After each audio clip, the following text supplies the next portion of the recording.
कि सब सखियां बोली कि हे श्यामाजू, आप तो केवल अपनी भ्रगुटी टेढ़ी करो, ये जल करके राख है जाएगा। पर हमारी किशोरी जी बड़ी दयालु हैं, बड़ी कृपालु हैं, ऐसा कर ना सके। उन्होंने क्या किया, बोले क्रूर राक्षस वृंदावन आ रहा है, क्यों ना वृंदावन की सेवा करवा में यहां से। तो जैसे ही कंस ने वृंदावन में प्रथम चरण रखा, रखते ही वो एक गोपी के रूप में परिवर्तित हो गया, गोपी बन गया। अब तो कंस घबरा गया, बोले ये क्या हुआ, मैं तो मथुरा का सम्राट हूं, मैं तो मथुरा का राजा हूं, ये मैं गोपी कैसे बन गया हो। और सुंदर गोपी नहीं बना, ऐसी गोपी बना कि उसको कोई देखना ही नहीं चाहता है। अब जहां भी वो जावे सब लोग उसके रूप की निंदा करें। अब वो वापस भी नहीं जा सकता, क्यों, वहां इतनी बड़ी सेना उसको देख करके उसका मजाक करेगी, उपहास करेगी। तो कंस बेचारा बड़ा परेशान, उसने अपने गुरुजी नारद जी को याद किया। नारद जी प्रकट हुए, खूब हंसे, बोले ए कंस, ये तेरो का हाल है गो। कंस बोला मुझे बचाओ, मैं जीवन में कभी वृंदावन नहीं आऊंगा, पर मुझे बचाओ, मेरा ये स्वरूप ठीक करवाओ।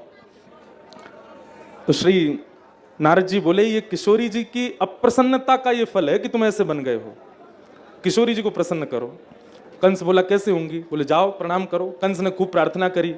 किशोरी जी स्वयं तो आई नहीं, पर अपनी किसी सखी को भेज के कहा, बोले कंस से कहो दोबारा कभी वृंदावन आएगा नहीं, पर उससे पहले वृंदावन को क्रूर भर के इसने देखा है, तो उसके लिए वृंदावन की सेवा करके जाए।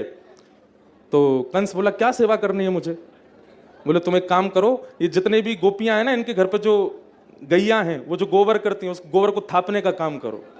गोबर थाप करके ब्रजवासियों के प्रसादी के लिए उपले बनाओ। ब्रजवासियों की सेवा से तुम्हारा पाप जब कम होगा, तब तुम पुनः कंस बनोगे, फिर दोबारा कभी वृंदावन आना नहीं। अगली बार यदि वृंदावन की तरफ आए, इस बार तो तुम गोपी बनो, अगली बार सोच लेना क्या बनोगे।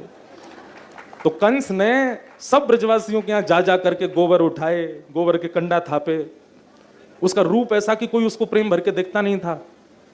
खूब कंडा थाप करके जब उसके ऊपर श्री जी को दया आ गई, तो पुनः कंस बना और दौड़ा महाराज चौकड़ी बाहर के मथुरा। बोले दोबारा नहीं जाऊंगा वृंदावन। उसके बाद फिर ठाकुर जी को ही बुलवाया मथुरा।